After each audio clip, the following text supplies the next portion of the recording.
पश्चिम बंगाल की राजनीति में जहां तृणमूल कांग्रेस के आंतरिक बिखराव और भारतीय जनता पार्टी की प्रहार के बाद राज्यसभा उपचुनाव को लेकर देश की सबसे बड़ी राजनीतिक हलचल अब सामने आ गई है। आपको हम ये बताते चलें कि आने वाली 24 जुलाई 2026 को होने वाले राज्यसभा के इस उपचुनाव ने पश्चिम बंगाल में ममता बनर्जी के तानाशाही शासन और उनके अहंकार के अंत की शुरुआत कर दी है। सवाल ये उठ रहा है कि आखिर कब तक तुष्टीकरण और भ्रष्टाचार के दम पर बंगाल की जनता को छला जाता रहेगा। आखिर कब तक टीएमसी के भीतर लोकतंत्र का गला घोटा जाता रहता है। दरअसल बंगाल विधानसभा चुनाव में प्रचंड जीत हासिल करने के बाद अब बीजेपी ने राज्यसभा की इन सीटों पर टीएमसी के ही पुराने किलों को ढहाने की पूरी तैयारी कर ली है और यही वजह है कि ममता बनर्जी का पूरा कुनबा अपनी तय हार को देखकर कांप रहा है। इस बड़े और ऐतिहासिक राजनीतिक उलटफेर की एक एक बारीकी को क्रोनोलॉजी के साथ समझें तो जून में ममता बनर्जी के पिछले 14 साल के कुशासन से तंग आकर टीएमसी के 3 दिग्गज राज्यसभा सांसदों सुखेंदु शेखर रॉय, सुष्मिता देव और प्रकाश चिक ने पार्टी और अपनी संसद सदस्यता को लात मारकर इस्तीफा दे दिया था। इस्तीफा देने के बाद इन नेताओं ने ममता बनर्जी के कामकाज पर गंभीर सवाल भी खड़े कर दिए थे। इसके बाद खाली हुई सीटों पर चुनाव आयोग ने आगामी 24 जुलाई को उपचुनाव की घोषणा कर दी थी। इसके बाद 9 जुलाई 2026 को कोलकाता में इन तीनों सीटों पर पूर्व सांसदों ने औपचारिक रूप से राष्ट्रवादी विचारधारा को अपनाते हुए भारतीय जनता पार्टी का दामन थाम लिया। बीजेपी केंद्रीय चुनाव समिति ने राष्ट्रहित में बड़ा फैसला लेते हुए इन तीनों ही नेताओं को पश्चिम बंगाल से राज्यसभा उपचुनाव के लिए अपना उम्मीदवार भी घोषित कर दिया है। 294 सीटों वाली पश्चिम बंगाल विधानसभा में ऐतिहासिक जीत के बाद वर्तमान में बीजेपी के पास 207 से 208 विधायकों का प्रचंड और अटूट बहुमत है। आंकड़ों के इस गणित से यह साफ होता है कि टीएमसी के सिंडिकेट राज को उखाड़ फेंकने के बाद इन तीनों ही उम्मीदवारों का बीजेपी के टिकट पर दोबारा राज्यसभा पहुंचना लगभग तय माना जा रहा है। इस जीत के बाद देश के उच्च सदन यानी कि राज्यसभा में राष्ट्रवादी ताकतों को एक बहुत बड़ी मजबूती मिलने जा रही है। इन तीनों सीटों को जीतने के बाद राज्यसभा में बीजेपी की व्यक्तिगत ताकत 114 से बढ़कर सीधी 117 तक पहुंच जाएगी। इतना ही नहीं, राज्यसभा में एनडीए का कुल जादुई आंकड़ा 155 के पार पहुंच जाएगा, जो कि 2/3 बहुमत यानी कि 164 सीटों के बेहद करीब है। अब समय आ गया है कि बंगाल की पावन धरती को तुष्टीकरण, हिंसा और भ्रष्टाचार से मुक्त कराने के लिए पूरा सनातनी और राष्ट्रवादी समाज एकजुट होकर खड़ा हो। जो ताकतें बंगाल को अपनी निजी जागीर समझकर देश विरोधी शक्तियों को शह दे रही थी, उन्हें जनता और कानून के इस प्रचंड प्रहार को स्वीकार करना होगा।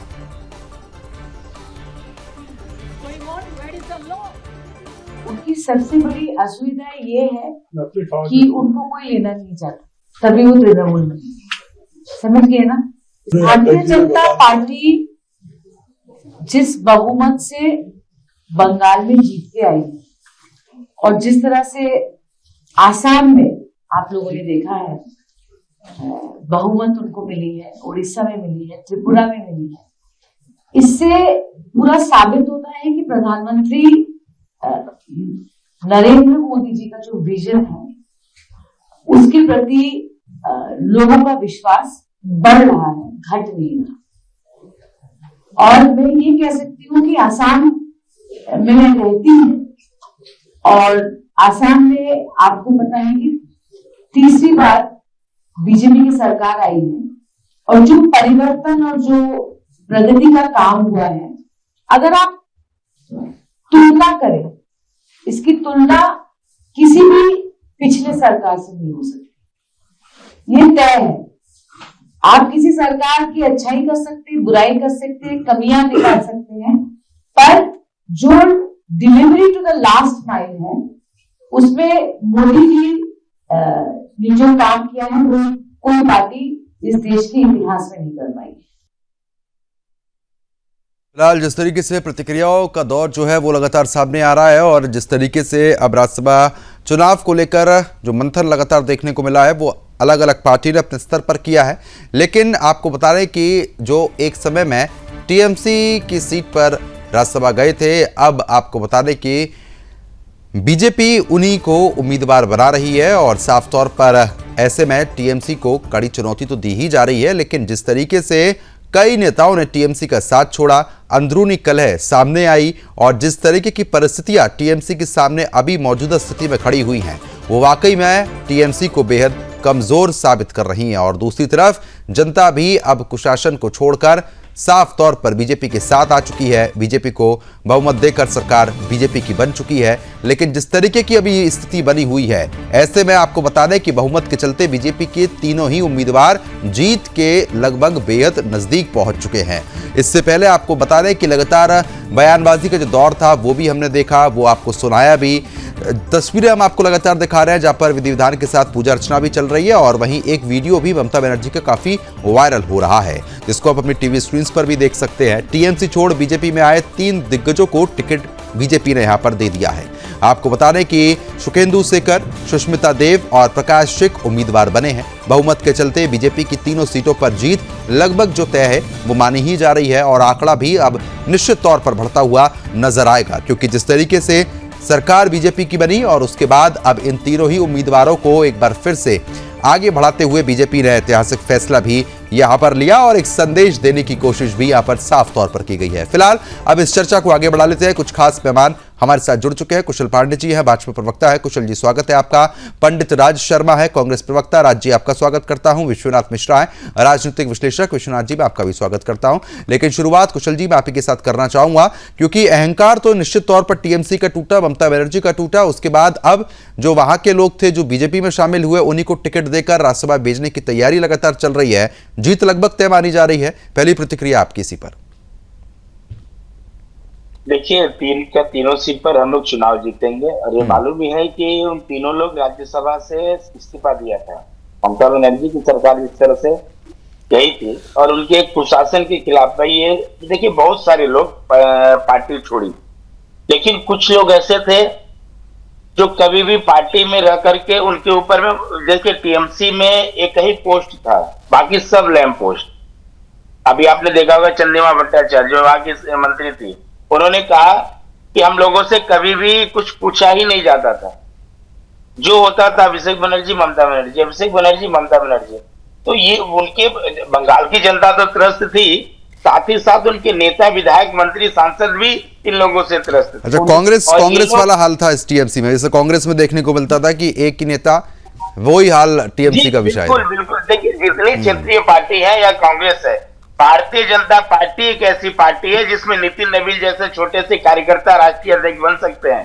भारतीय जनता पार्टी एक ऐसी पार्टी जो चौथे चेयर में बैठे हुए आदमी को ला करके मुख्यमंत्री बना सकता है। राजस्थान, छत्तीसगढ़, मध्य प्रदेश आप देख सकते हैं। तो भारतीय जनता पार्टी कार्यकर्ताओं की पार्टी है। भारतीय जनता पार्टी में तानाशाही नहीं चलती है। भारतीय जनता पार्टी में किसी एक आदमी की नहीं चलती है। भारतीय जनता पार्टी का कोई भी डिसीजन जो कोर्ट कमेटी उसका लिया जाता है। लेकिन कांग्रेस के साथ साथ जितने भी क्षेत्रीय दल की राजनीतिक पार्टी है, सब के सब में सिर्फ एक या दो जन है जो बोलेंगे वही होगा। लेकिन हमारी पार्टी वैसी नहीं।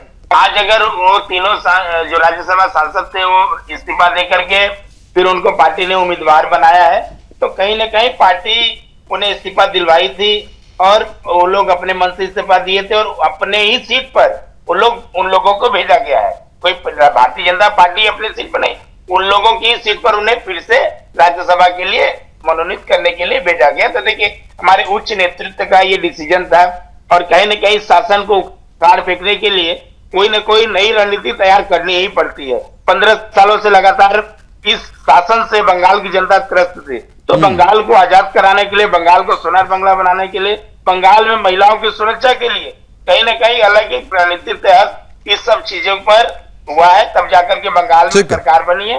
और हम चाहते हैं कि जो तीनों सांसद आएंगे, हमारी जो दिल्ली में कुछ बिल रुका हुआ है उस बिल को भी पास करके देश को और मजबूती दिलाएंगे। ठीक है, मैं राज जी से प्रतिक्रिया ले लेता हूं।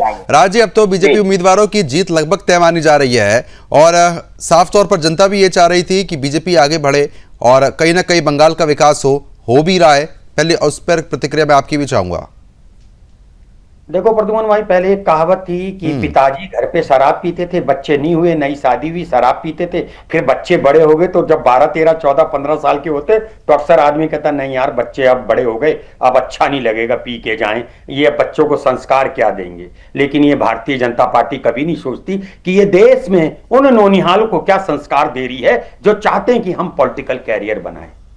लानत है ऐसी चीज पे। मैं तो आपके टीवी चैनल के माध्यम से कहना चाहता हूं कि कोई भी पार्टी हो, चाहे मेरी पार्टी हो, चाहे किसी की पार्टी हो, राज्यसभा की सदस्यता, राज्यसभा का टिकट उस कार्यकर्ता को दो जिसने अपने जीवन को खपा दिया हो। आप अरबपतियों को दे देते हैं, हैं, जिनके यूनिवर्सिटी चल रही है, टाइकून्स हैं, उनको दे देते हैं। अब आ जाऊं आगे बढ़कर इसकर, अगर भारतीय जनता पार्टी का एक चरित्र होता, ये चरित्र हनन पार्टी ना होती, तो ये इन तीनों को टिकट नहीं देती। लानत है यार, क्या सोचते हैं लोग हमारे बारे में। एक सांसद, राज्यसभा सांसद जिसकी एक हैसियत होती है, जरा से उसमें मोम की तरह पिघलकर आंसू की तरह बहने लगता है। लानत है यार, मुझे बहुत दुख लगता है। ये सांसद लोग अपने घर में जाके बीवी बच्चों को, दामाद को और अपनी बहुओं को मुंह कैसे दिखाते होंगे? क्या इन्हें शर्म नहीं आती होगी यार? क्या मैं हर पार्टी के लिए कहना चाह रहा हूं इस बात पे, क्योंकि मैं प्रवक्ता होने से पहले इस देश का परिपक्व नागरिक हूं, मुझे झूठ नहीं बोलना। और वैसे भी जब कुशल भाई जैसे प्रवक्ता यहां बैठे हों तो मुझे झूठ बोलने की जरूरत नहीं है। अब एक और बात कह दूं कुशल भाई, मैंने तो सिर्फ मोदी जी और अमित शाह भी छोड़ दो, अमित शाह भी अलग चीज हुई। मोदी जी के सामने हिम्मत है किसी की? है हिम्मत कि उनकी माला पे आ जाए, उनके आभा मंडल में आ जाए? यार मत करो इस चरित्र हनन को, इस चरित्र हनन को। नहीं तो मोदी जी तो जब भी अपने दौरों पर जाते हैं, हमने वो भी वीडियो देखी है जहाँ पे आम लोगों से भी बातचीत करते हैं, सब नेता मुलाकात कर सकते हैं। अब आपको वो वीडियो नजर ही नहीं आते हैं अब, क्योंकि राहुल गांधी तक तो पहुंचना बड़ा मुश्किल है। मुझे लगता है आपकी मुलाकात भी शायद नहीं हुई होगी। अगर हुई होगी तो तस्वीर भी दिखा दीजिए। चलिए नहीं, तस्वीर दिखा दीजिए ना, हम समझ लेंगे कि भैया प्रवक्ता जी भी मिल सकते हैं राहुल गांधी से। आप तस्वीर दिखा दीजिए। सुन लीजिए, अब मैंने एक कसम खा ली आज। हाँ। मैं बात करता हूं, मैं जिस दिन राहुल जी से मिलूंगा आपका कॉरेस्पॉन्डेंट मुझे दिखेगा और फोटो, आपका नंबर है मेरे पास, और नहीं मेरे पास नंबर है, मैं नंबर पे भेजूंगा। नहीं तो यानी कि अभी मुलाकात नहीं हुई ना आपकी मुलाकात नहीं हुई ना मतलब मेरी तो होती है। ठीक है राज जी, आपने ये तो साफ तौर पर जाहिर कर दिया, क्योंकि अभी आप आभा मंडल का जिक्र कर रहे थे, तमाम चीजों का जिक्र कर रहे थे। अब आप अपने नेता से मुलाकात कर नहीं पाए इतने साल में, और आप बात बीजेपी की करते हैं। नहीं, मुलाकात अगर होगी तो निश्चित तौर पर तस्वीर होगी। एक और पहले मेरी बात सुनिएगा। मैं तो आपको कह रहा हूं, आप मुझे हिंदुस्तान में मुझे मिलने से, मेरे विजिटिंग कार्ड को जाने के बाद मना करने के लिए, अगर मना कर सकता हूं, आपको पता नहीं मैं किस दर्जे पे हूं, नहीं पता आपको। एक विजिटिंग कार्ड में मैं किसी से भी मुलाकात कर सकता हूं। कुशल जी कुछ कह रहे हैं, कुशल जी क्या बोला आपने? पंडित राज शर्मा जी कह रहे थे, बोले इसीलिए इनकी मुलाकात आज तक नहीं हो पाई। किसने कहा नहीं? देखो मेरी बात सुनो, मैं दिल्ली जाता नहीं, वो लखनऊ।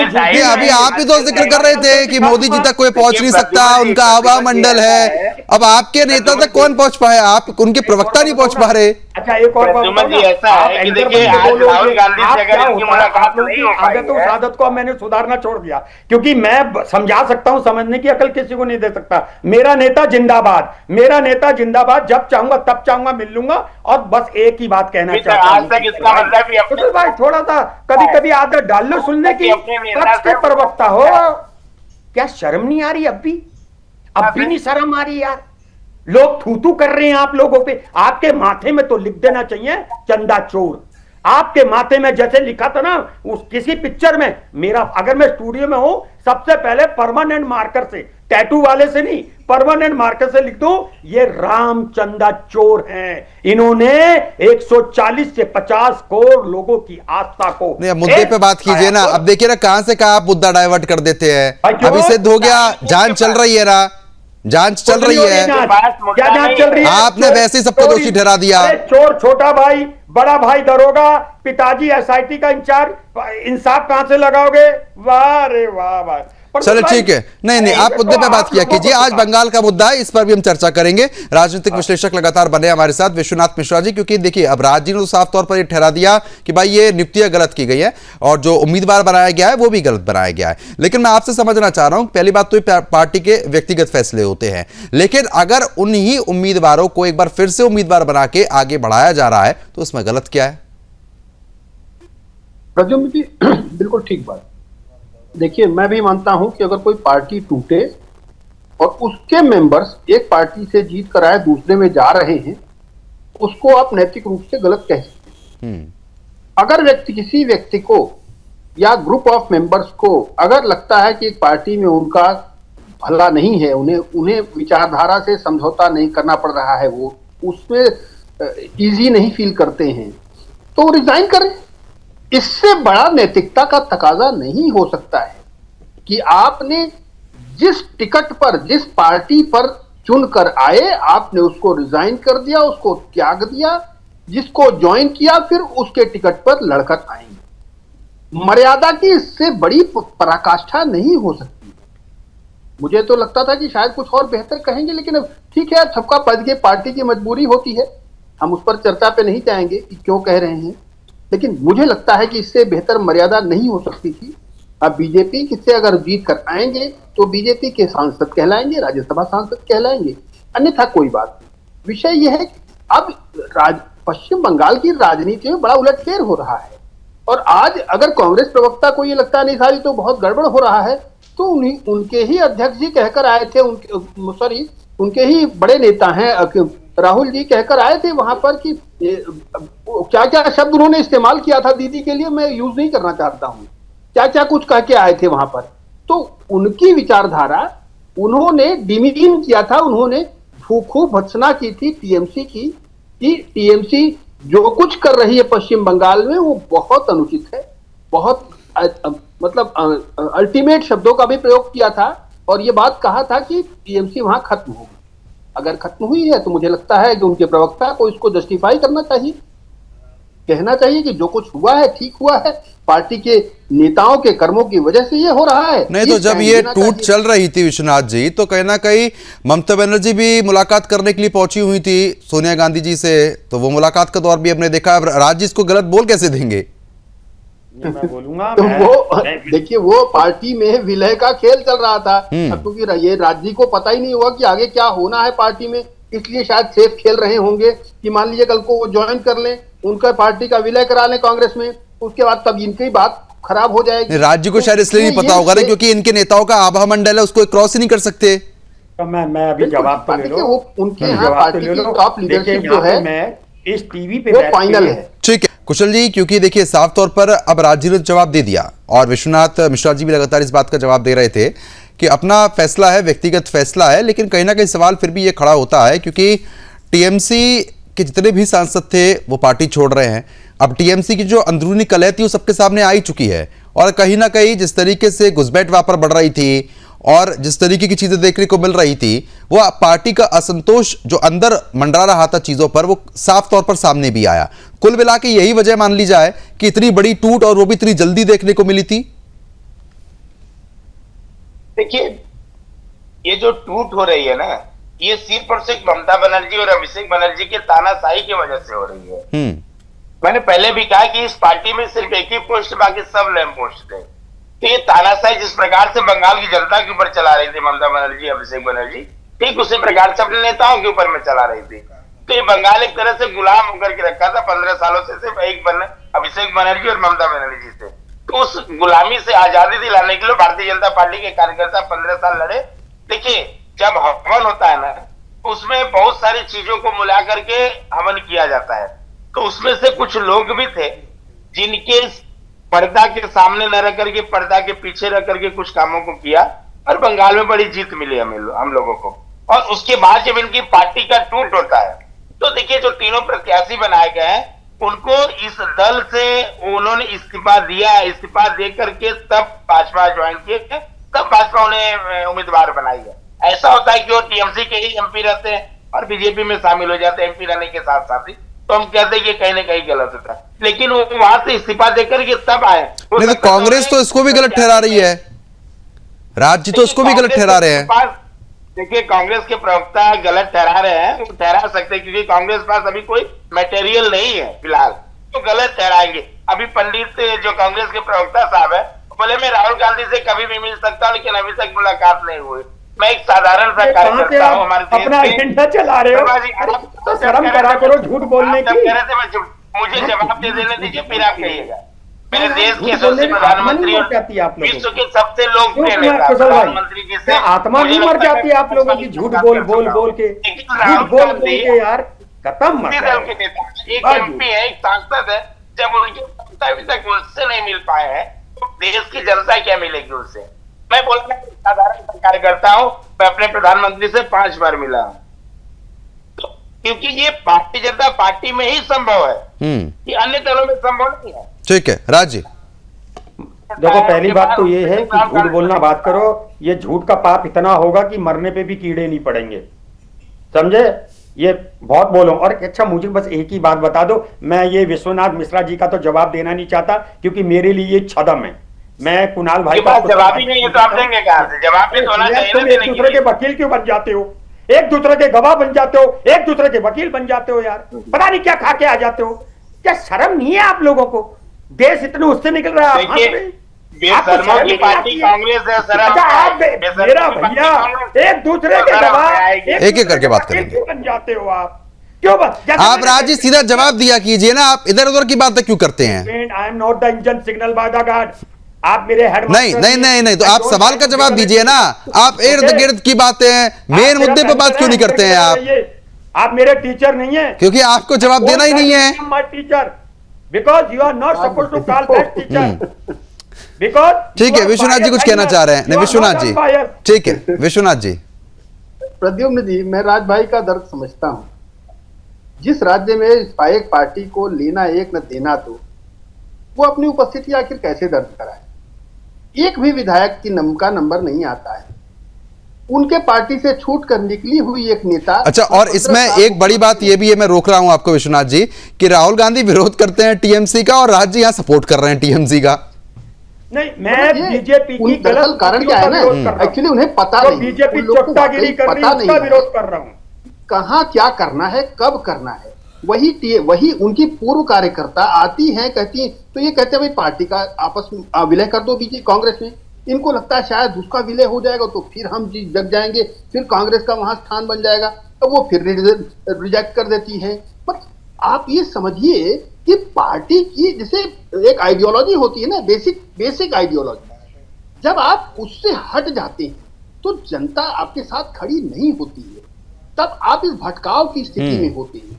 आपको ये तय कर लेना पड़ेगा, नहीं हमारी, देखिए आप बीजेपी की लाख बुराई कर लीजिए, आज से नहीं, हम तो 90 के दौर से सुन रहे हैं। लोग कहते हैं, एक पहले शब्द बहुत खराब लगता था, जैसे कि मतलब बीजेपी बिल्कुल अछूत है, इस तरीके की भाषा आप उस समय की उठा करके देख लीजिए, ऐसे ऐसे शब्दों का प्रयोग होता था, इतना मजाक उड़ता था। लेकिन बीजेपी उस समय से कहती भाई हम राम मंदिर के लिए हम खड़े रहेंगे, आज तक खड़े हैं और बिल्कुल देखने को भी मिला। और सबसे बड़ी बात यह भी है राज जी, इसमें एक मुख्य पहलू यह भी होता है कि ठीक है, ये बीजेपी की स्ट्रेटेजी है कि किसी को भी वो उम्मीदवार बनाती है, उसका फैसला है, जीत भी तो हासिल कर रही है पार्टी, लोगों का सपोर्ट भी तो मिल रहा है, कांग्रेस तो धूमिल हो चुकी है। बड़ी बात है प्रद्युम्न जी, बड़ी बात है, लोकतंत्र है ना, लोकतंत्र। मैंने शियार की लोकतंत्र यानी लोगों का तंत्र। आप तीनों शियार कुछ कर नहीं पाते हो, झपट्टा मारते रहते हो दूर दूर से। और हमारा अब देखिए सवाल क्या था, जवाब क्या आ रहा है। कांग्रेस पार्टी का और प्रवक्ताओं का मानसिक संतुलन ठीक नहीं रहता है। मानसिक संतुलन कांग्रेस प्रवक्ताओं का ठीक नहीं रहता है। अब कुशल जी देखिए, क्या सवाल था, क्या जवाब है। भाई के गवाह है प्रद्युमन जी, आप विश्वनाथ मिश्रा जी के गवाह हैं, फिर वकील बन जाते हो। आप अपना बहरूपिया सही करो पहले, तीनों लोग पहले मान। चलो ठीक है, अब समय कम है, समय थोड़ा सा कम है। आप सभी का बहुत बहुत शुक्रिया हमारे साथ जुड़ने के लिए, इस मुद्दे पर चर्चा करने के लिए। साफ तौर पर आपने देखा कि अब कुछ दिनों का इंतजार है और लगभग बीजेपी उम्मीदवारों की जो जीत है वो लगभग तय मानी जा रही है, लेकिन देखना फिर भी होगा कि बंगाल में और क्या कुछ परिवर्तन देखने को मिलेगा। फिलहाल अभी के लिए सिर्फ इतना ही। नमस्कार।